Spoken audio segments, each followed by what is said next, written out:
Hey, Michelle, what are we doing today? Hey, Maddie. So today we're going to look at a topic. It's had a really big impact. The decision was made about a year ago, and it's the Supreme Court's decision to end affirmative action in college admissions. And we're going to talk about what's happened this past year. So we're going to see the effects that have been going on in the past year, how colleges and applicants are adapting, and also I can't wait to hear your take on where things might go from here. So should be an interesting convo. Yeah, ton to cover. I bet people are going to be very interested. Let's get into it. Definitely.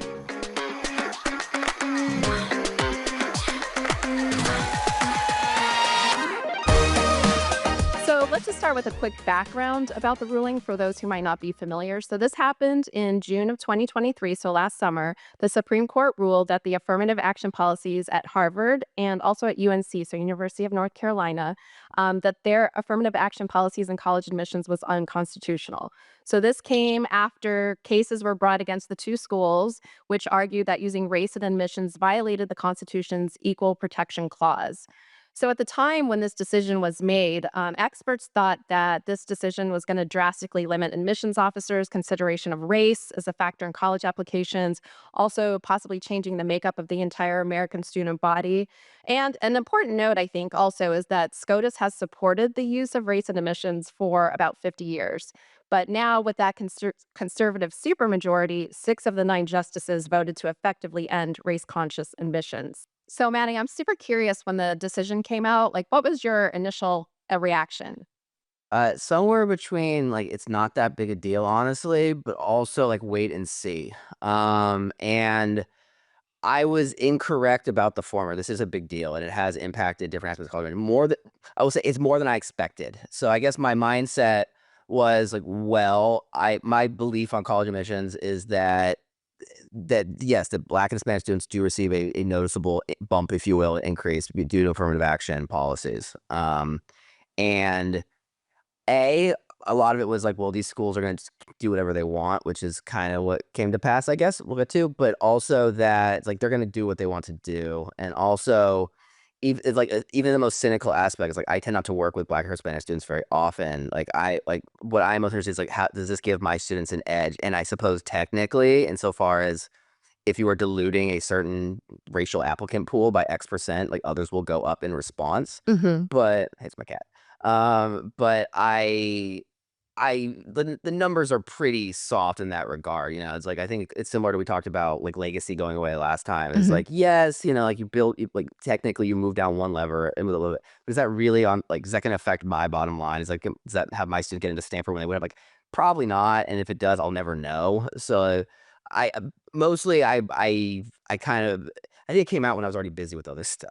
I was going to say, yeah. So this was like, I think the application process, you were just kind of getting into it. So when it came out, did you feel like you needed to change your strategy or anything for any of the students? No. Do you wanna know when this all got very real for me? I think what I was telling students is, like, maybe I wasn't saying it was, like, a nothing burger or that it was, like, we don't like, this doesn't it did not change my strategy whatsoever. Like, I knew that, at least up front, and I was telling students is, like, yeah, something I told you is, like, maybe it helps a little bit, but we'll never know. So we just keep going because spoiler alert, like, where race is not generally something I write about with students, like no, that was probably the reason I did not think much of it. Is like this changes absolutely nothing about how I believe I will help my students get into college to the best of my ability. And if anything, it gives a slight increase in their chances. Although it would, I was also like, I want to wait for data to come out, which you have plenty of, which we'll get to. Like, do you Yep. want to know what I did notice? I want to go what I did notice. Before any of this went down, I noticed something very particular about a certain type of supplement, and like supplements being the dedicated essay schools have students write for their school. And I couldn't help but know something in 5 years of doing them that there was a very specific type of essay that happened to take place in a very specific type of school. Hmm. And you may know it as the community essay. Mm-hmm. And here is Michigan's. Like everyone belongs to many different communities and are groups defined by, among other things, shared geography, religion, ethnicity, income, cuisine, interest, race, ideology.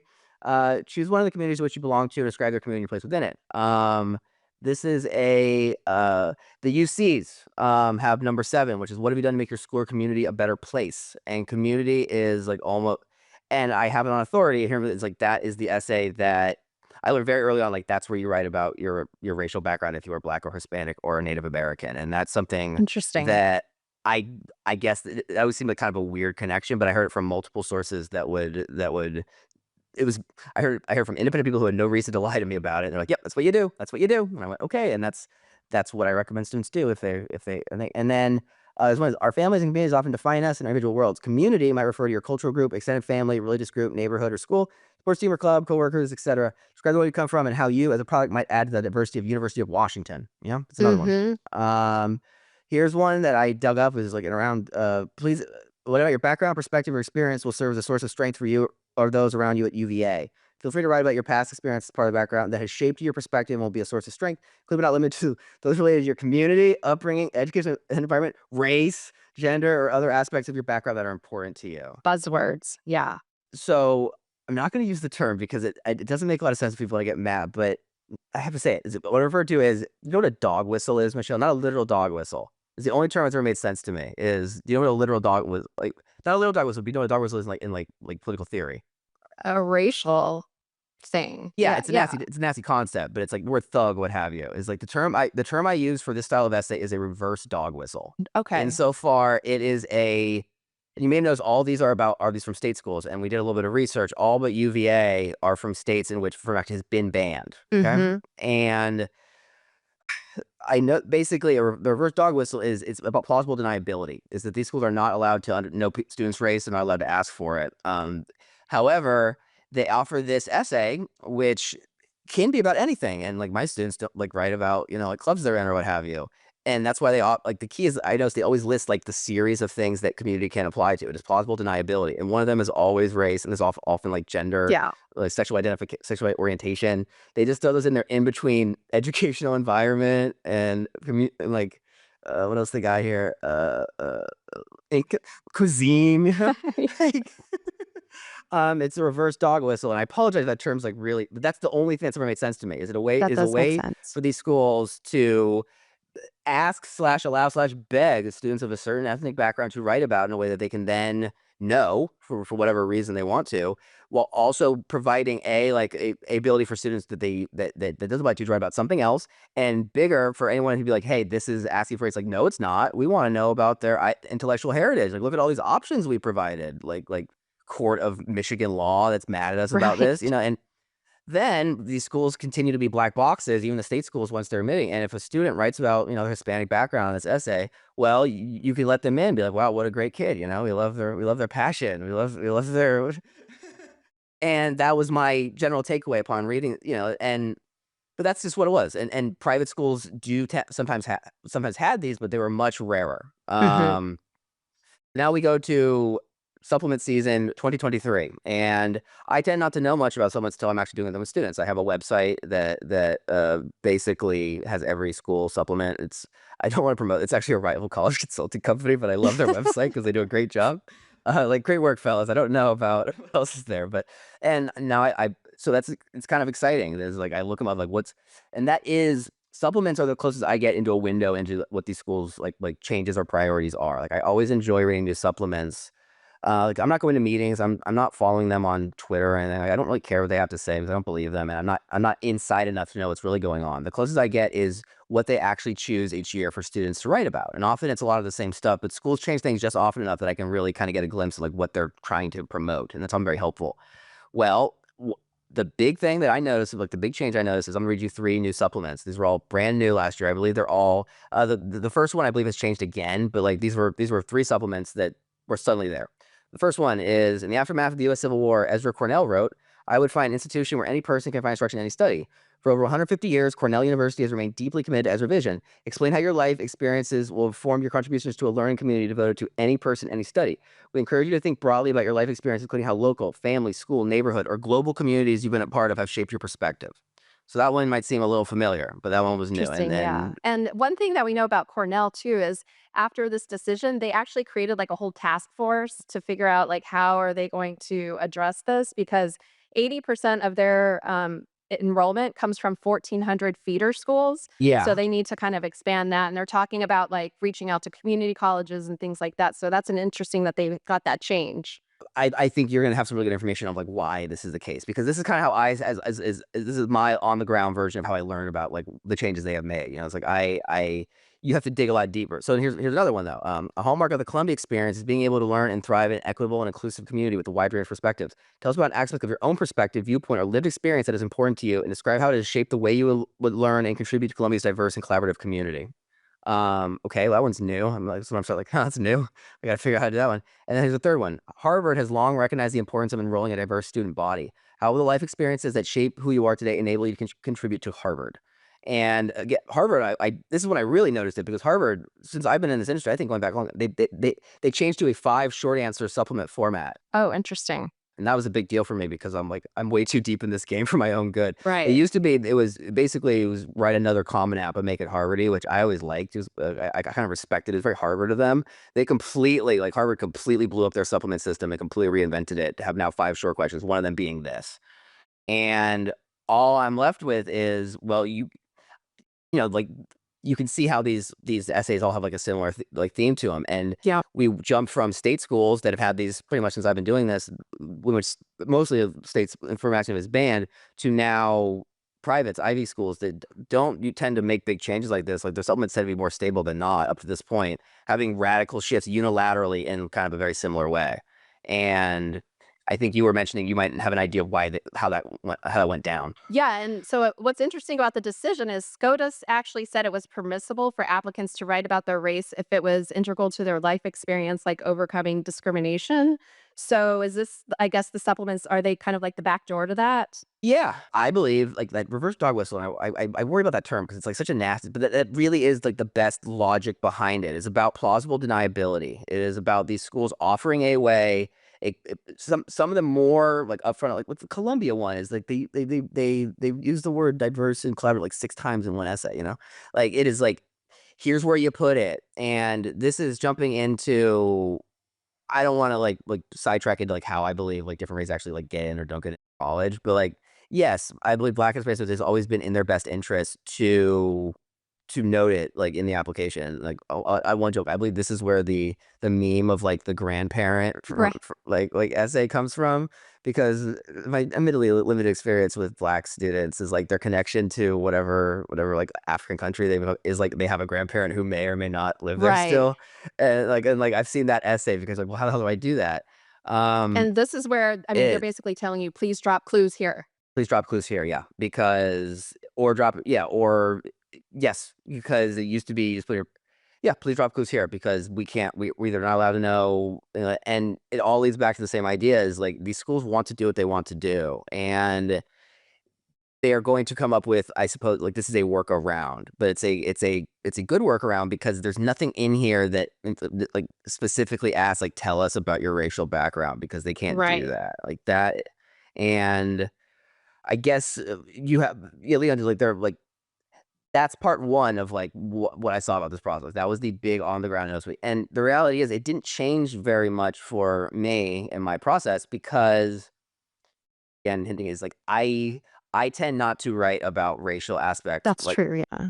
okay, do you wanna know my problem with these essays? I think this will make sense, is that I believe to my core that it is a not great strategy if you are a Black or excuse me, Asian or Middle Eastern or Indian or white student to write about your racial identity or background in a college application. And it is not because these schools are inherently racist, and it's just not it is more that it is difficult to stand out, if you will, insofar as it is a very common topic of people who are applying to these schools, and hopefully, if you've seen other aspects of this application, I'm getting nervy about this. Like we're getting into the weeds here. Like this is how I feel.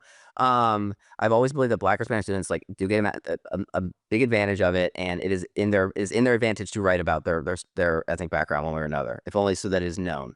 With all other races, I don't believe that there's like inherent disadvantage to being that race. I truly don't. Like, I don't think these schools are just like racist. Right. It just doesn't make any sense. It's like the people who work here are like really well-to-do, like liberal white people. Like I don't know. It's Mhm. just like it's not the type of person that tends to be like Asians. Like it just doesn't.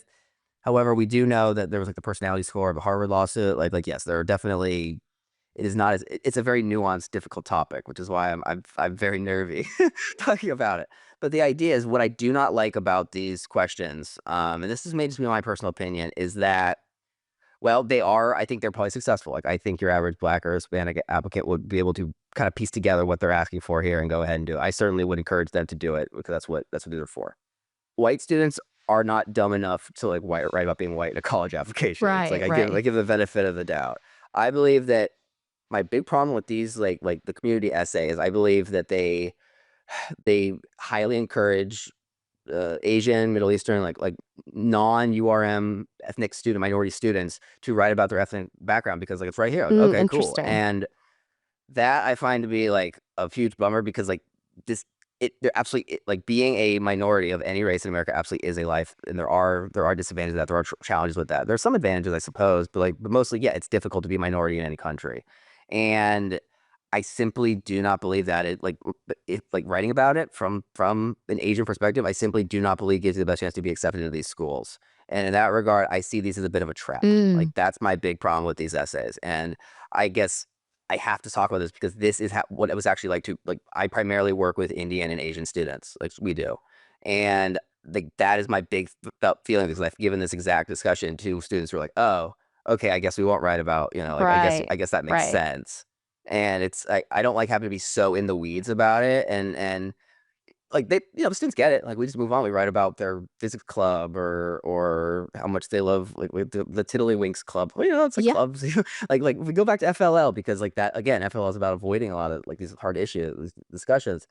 But that makes me feel lousy, and I guarantee I know for a fact that there are students that are writing about their they're writing about their their cuisine, Mhm. like Yeah, exactly. they're writing about their ethnic background because the goddamn question asked them for it, and they go, oh, okay, and Mhm. I believe that's a trap. Like I believe there are better answers for this question. I guarantee you there are people who like work in these places. They'll be furious at me thinking that's the case. But like I okay, like I think I'm right. Like I think I understand this process well enough of like why that's not effective. And it's not because people read these and be like, I don't like this person. Like we have too many. Like no, it is that I believe standing out is an integral part of this application process. Like you have to be different. You have to showcase something that is that especially at the top level. Yeah. It's all the top levels that allows you to like stand out from everybody else. And simply, I talk about like scalability of extracurriculars. Is that simply there are a lot of Chinese and Indian students who apply to these elite universities. There just are, and a lot of them can and will write about their ethnic background. So doing so is inherently going to put you in competition with a lot of people writing about a very similar topic. Yeah. And I believe that is at the core of why it doesn't work very well. And also goes back to like I have taken L's on this in the past. Like I've really done my best. We can make this work, and the results were bad in a way. I was like, well, I'm not touching that hot stove again. Mhm. So I do have a personal, I have skin in this game, if you will. Yeah. That's probably the wrong analogy to give to the conversation. That's the best I got, and I'll be happy to hear what people have to think about this. I do hope any discussion can be like constructive because I have a lot more opinions about race and college admissions. Like it matters. Like boy, does it Mhm. matter because college admissions is almost like at the like everything that matters in America like matters in college admissions. Is what I think is so interesting about it. Race matters in America too. Like it just does, and I do hope that I give myself like a B plus. I've recited that speech like 8 times in my car getting up to here, including the part where I was like, "No, I'm just not gonna talk about it. Of course I'm gonna talk about these things, like, they matter, and, like, it's real." Next question, Michelle, what else about the, Supreme Court? Traditional metrics, standardized testing, for example. Before, we've had test optional, like during the pandemic, but a lot of colleges have added it back in. So, do you think this decision might cause them to like maybe go test optional again, or maybe like change the weight of standardized testing? Do you have the actual these are the statistics that you were going over, the actual statistics of now we're a year into this brave new world of no affirmative action.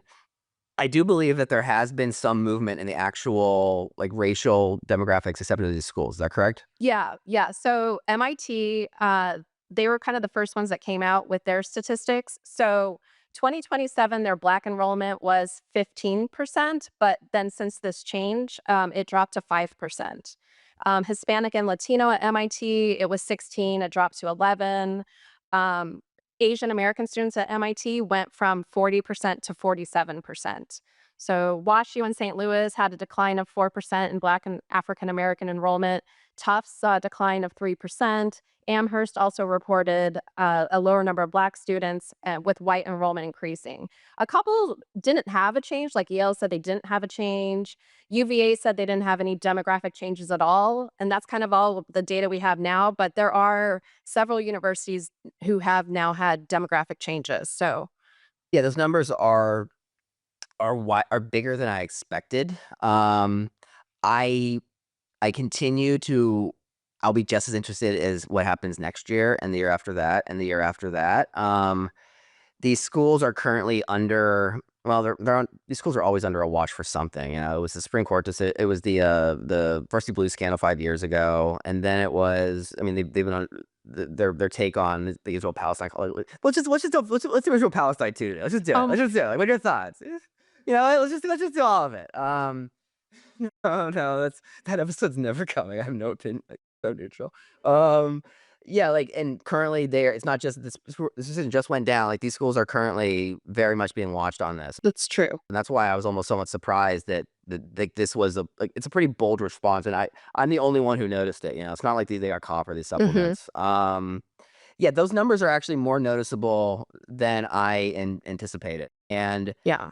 I guess I have 2 takes on them, like, one is, like, deeply cynical college consultant man who, like, really wants my own students to get it's like, those are big enough to move the needle towards my students getting in, like, again, we'll never know, and it's if those numbers hold steady, I can pretty much guarantee that in my career, there will be some number of students who get into these elite universities that would not have just Yeah. because, like, enough you know, it's like, the stats do roll out, there are enough like well, I guess you could do some math, like, how many open spots is that suddenly? If it's, like, 15% drops down to 5, like, that one pretty actually very much surprised me, Right. and And that's what I was going to ask you. Do you think it's going to stay steady like that, or could it? no, I think these schools, when there is like that's why I feel bad about, like, thinking this wasn't a big deal. It's like, I've learned the hard way that these schools when these schools that face a crisis and they face probably more crisis in the last 5 or 6 years than they usually do. If you throw in COVID as well, that was its Right. own and everyone faced that crisis, but it still counts. These schools, my understanding, and is like as I keep doing is they tend to play defense essentially. Like they do what like they follow the rules, they do things, but they basically their goal is to get back to the status Mm. quo. Like Yeah. these schools like it the way they built it because like built it that way in the first place. And when other things come in, they will adjust because like they don't want to get in trouble. They want this to lead they really want to like this to lead the news cycle.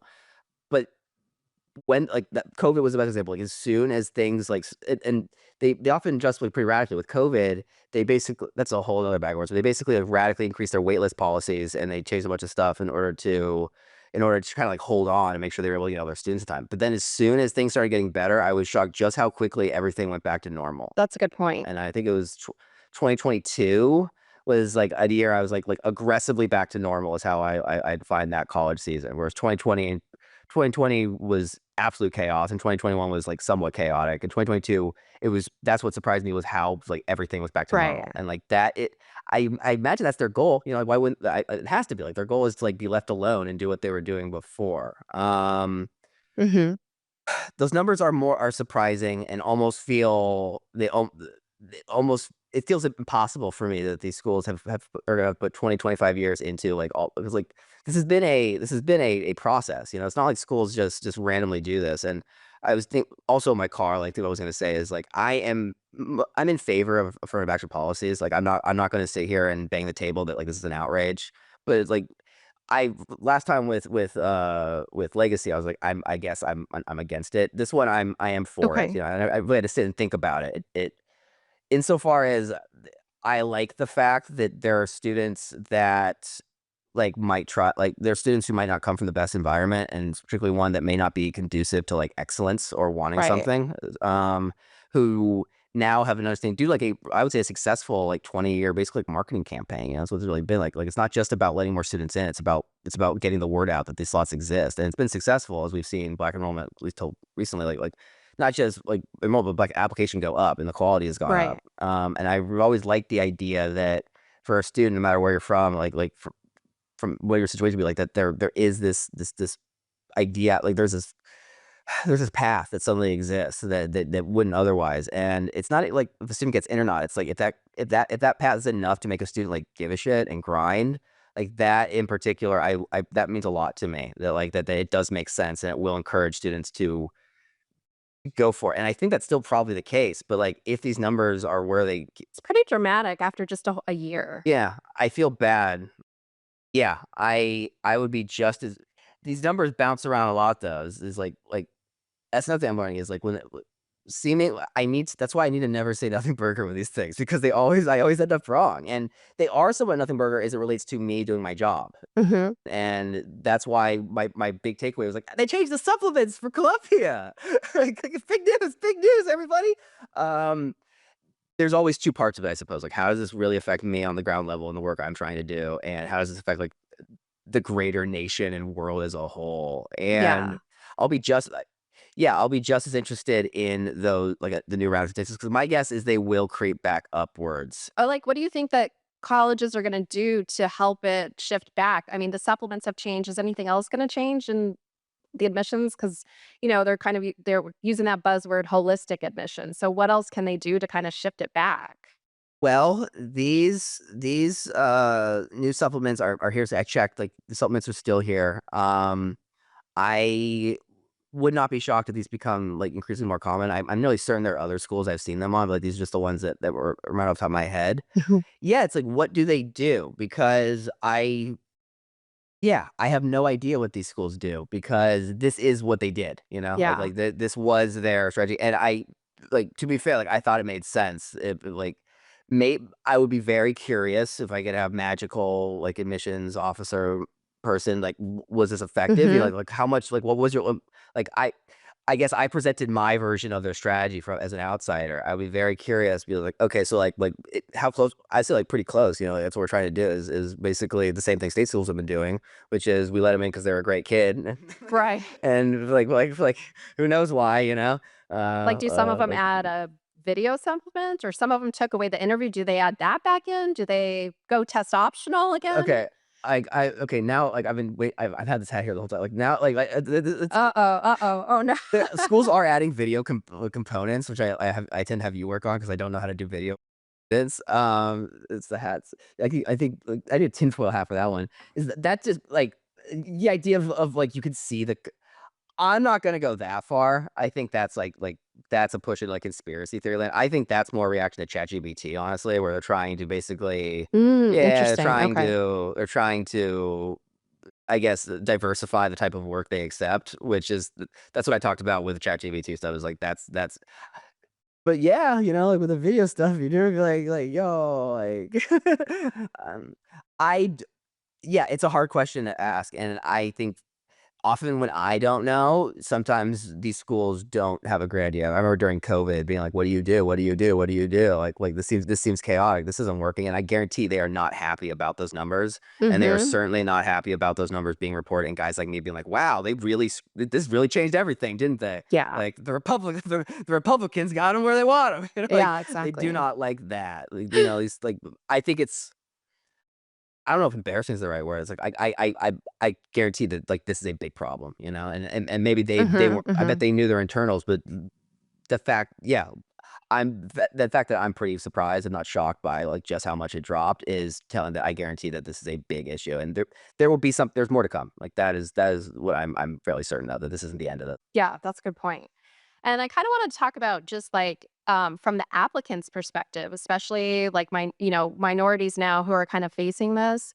Um, it's like they're a whole part of their identity is removed from the application if they don't have that supplement to talk about. So, do you have what do you feel about these underrepresented, minorities in the app? Like, how do they what do they do? What kind of advice do you have for them? Well, I guess I can give, like, a general advice is I do believe it is this was I used to call it I still call it URM land, and, like, this is what I would do during the consultation with Black Earth Spanishes.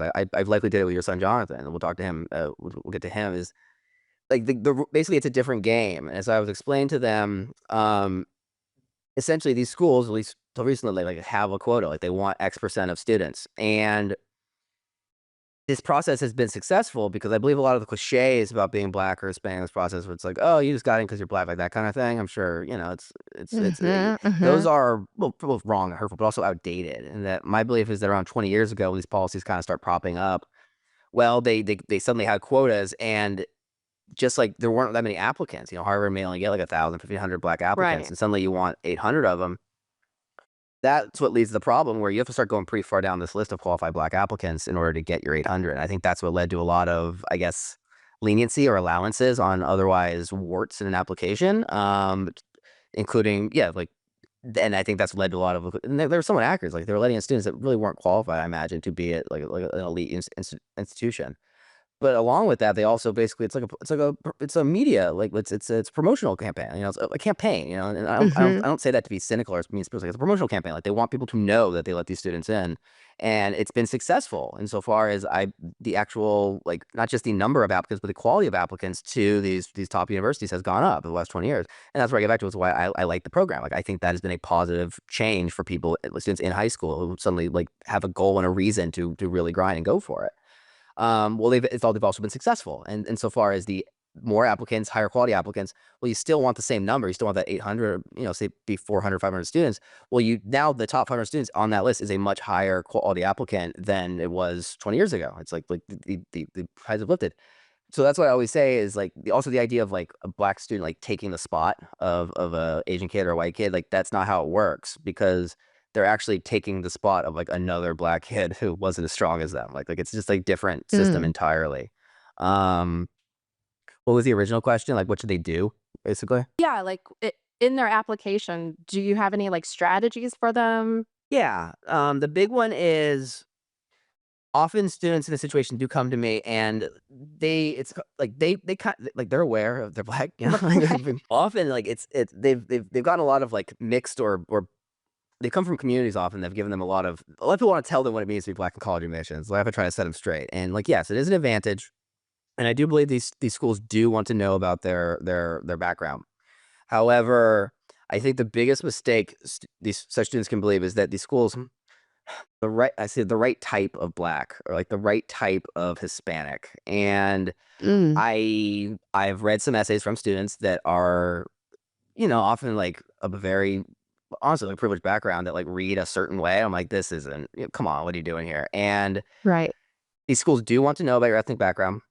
However, and they do want to know how it's impacted you and your community. However, that does not need to be the emphasis of your application. I don't really recommend it be. And also, what that background be is very flexible. Like honestly, some of the students I've worked with, their background is they're the black kid at their high school because that's the nature of being like a affluent black student or Hispanic student in America is often not a lot of people still look like you. Um, there are creative ways to write about that are authentic that do not require you to pretend to be someone you're not. Like, and Mm, my mhm. results indicate with those students that like these schools are cool with that. Like they want different, like diversity still exists in such a group. They want different types uh, of ethnic students. Like like it doesn't have to be it's not all a certain type. But if that is you, that also is effective. However, I think what's important is like that stuff should all be, like, either in your personal statement or honestly, I would, like, include in the personal statement one way or another, but, like, that's where I Okay. joke about, like, the grandparent essay is like, "Well, how do I do that?" Yeah. Often just, like I remember my favorite essay was a student it was usually in a cars, and that's another part is, like, the actual process still mostly mirrors I've talked about, with the FLL stuff is, like, Mhm. there's a line I'll repurpose a lot, it's like, you are an engineer who happens to be black, not a black person who likes engineering," and, like, that statement I will Right. be using I use that all the time is the idea is you still see the lens through the eyes, this theoretical like an engineer. That's why his personal statement was about like the car shop he works at Mhm. and getting to work on cool rides with his very black family who works there, all his uncles and everyone like that. And yeah, there's some aspect about like what that means and like what car culture means to like the black community, stuff like that. Like we get it in, but like it's a cool essay about the cars he works on and like yeah, that essay's rad, right? Like that there is and, yeah, like, and it's a cool asset, like, it worked. Um, that would be my recommendation is you do want to get it across, however, you can like, it doesn't you don't have to, like, prove anything, it's mostly just like, be genuine, it's like, what does Mhm. it mean? And if that is, like, I'm surrounded by, like, rich white kids all the time, and that's annoying because, like, rich white kids are not the most sensitive people, like, that works too. Mhm. And yeah, I that's it's almost kinda messy because on one hand, like, these supplements perfectly fit that. However, these still don't exist for every single school. Exactly, yeah. And I guess that leads back to like when I'm working with such a students, like I'm upfront on stuff because I'm trying to get their ass into college. You know, I hope like Mhm. my neutral like cynicism and just like cold logic towards all these different groups is helpful for people to understand that is like they're just different games, and that's okay. It's like there's still like a smart way to use them, smart way to play them. Yeah, and I was just gonna ask you about a specific student because, as most everyone knows, my son was you were his advisor a few years ago, but if he was coming to you last year instead, would you have had a different strategy for him? He comes from a Latino background and, interested in engineering. Like, would you just have YOLO'd his application as it was, or would you have maybe shifted it? I would have prefaced, it would have been a very similar strategy, and I would have explained the changes. I would have basically explained to him, is like, I'm not sure how well it'll work. You know, it's like I try to be honest with students. It's like this will not work as well as it would have 3 years ago, and that sucks. But I've had that conversation, you know, with students who have like an 1100 SAT want to go to a UC. I'm like, you know, 3 years ago you'd be screwed, but like good news, junior, like times have changed, I guess. Yeah. When you apply to college, things change. Well, if I remember correctly, his personal statement was it was not necessarily about his ethnic background. However, there were aspects of basically working with like his friend was, you know, his friend when he was a little kid was Mexican, they'd speak in Spanish or what have you. Mhm. And Mhm. I remember like yeah, like his application like I would not say the point about Jonathan's application is that he's Hispanic. The point is that he loves chess and that he's Right. like and he's a good-natured soul who just has so much to share with the world. Yeah. But I think white school stuff still comes in. I remember clearly every single white school essay, and this is actually very good like news you can use for Black Hispanic students. Every single white school, like every single school has a really wide-ranging and extensive, like, diversity office for all sorts of stuff, and everything you can imagine, there is some department that supports Black and Hispanic students in achieving those, and I guarantee you those have like, the Supreme Court didn't ban those, so True. that was I remember every single white school application, it was like Hispanic engineers and, Black and like, you know, Black and Latino men groups, types of things, Mhm. and like, these groups were not just like, he wasn't writing that he was going to be you know, it's like joining like black or excuse me, Hispanic like support groups or anything because that's not what he wanted to do. You know, he wanted to be an engineer. Right. There can be an authenticity to it that you are simply making sure you include like those aspects. And quite honestly, I remember talking to him, was like, also you should be using this stuff because these schools dump a ton of money into these programs, and I imagine they go Absolutely. fairly underutilized. Like you really do want to actually go to these schools and go to these offices, be like, hey, like I'm here, you know, like get me a job. And they're like, okay, here you go. Yeah, it was things like that. Like it's all yes, it is constantly on my mind while working with such a student or was with Jonathan. However, that is different than me taking his application and, like, making I remember and sometimes, like, you try stuff. I remember we did an essay about, like, hi well, it was about, like, his, like, his grandparents or whatever, and, like Grandparents, yeah, yeah. and it was okay, like, I don't know, it's but I guess yeah, I think it was and my guess is that he understood the situation and felt okay with, like, how it was going down because I don't I think your son would have really disliked if I, like, turned him into, like, a Mexican kid because that's not who he is, you know? Yeah. Very true. He's the sweetest boy. He's just he has a Aw. beautiful soul. It's yeah, he's a really nice guy who loves chess and likes helping and like helping his community like via chess, you know, and that's what we made him into. There are ways to like fold in either like with like mentioning your background, but absolutely in the white school stuff is really helpful. Of like that's the kind of content you want Yeah. at schools to be supported. So that would that be kind of then your key takeaway for students and families is focus on that why school essay? Yeah, definitely is like a practical one. It's more of an overall idea that there is a line between making sure they are aware of your ethnic background and how it affects you, and either allowing that to become like the dominant aspect of your application, or feel like you need to pigeon yourself whole into a certain type of applicant. Like my honest advice is go back and listen to the episodes or like the FLL episodes because that's still the strategy. It's still Yeah. like I still put students through it. Mhm. There's just the wrinkle of well, just like FLL is influenced by every student's background and what has happened to them. Your racial background is an influence into like how you think, how you feel, and like what you want to be doing. So what likewise, I do not. That is simply not the case when I work with white, Asian, Indian, otherwise students. Like their racial background, I say it's irrelevant to their application. Like it doesn't come up. It's not that we Right. don't downplay anything. Like we don't it just doesn't come up. Same way that is like the joke is like your favorite baseball team doesn't come up. It's like I don't have a favorite baseball team. It's like right. It's like Yeah. there's the vast majority of things don't come up in a college application. There isn't space. Race is one of them. With by non-URM students. With URM students, it does come up, and that's kind of an over. There's many ways it can happen. Well, that was a super interesting conversation today, and this is something up too that we're gonna have to keep revisiting as the college Yes. landscape changes. Yeah, the numbers, like, I read them, like, I'm often while I'm working, I see the numbers, but to actually hear them read out to me, yeah, this is the type of stuff I would love to hear the Yale podcast talk about, like, because everyone that's just some great stuff they've talked about. They're like, "We consider many obviously." Yeah, yeah, but 5%, like, is that bad? Like, is everything on fire? Like, 20 years of these are the things I wish I could schools would answer, and the fact that we'll like, I hope other people are laughing, like, "No one answer." That's, like, why I don't listen to them in the first place. I just look at the numbers and then pontificate with my hat on. Thank you, Michelle. Yeah, I hope people enjoy this one. Like I was there I have more deeper opinions about race and college admissions and why things the way they are. I think I kind of touched upon the thing. Yeah. I do hope people can hear what I have to say, and I'm absolutely happy for feedback or for any sort of disagreement with these policies. But I really would like people to prove that this is a topic that can actually be discussed, like in a public setting, by being considerate and not making this like chaos. Because I will just, like, stop talking about it again because I it's so important, and that's why it really frustrates me that, like, it's been however, I've never been on the side that has to actually, like, moderate and deal with the consequences of talking about what I know is a very, very, very sensitive subject in college admissions. So I hope people can be reasonable in discussing this in a way, like, sound off in the comments. Yes. I really do because this topic is too important for me to just, like, not talk about it, like, it matters.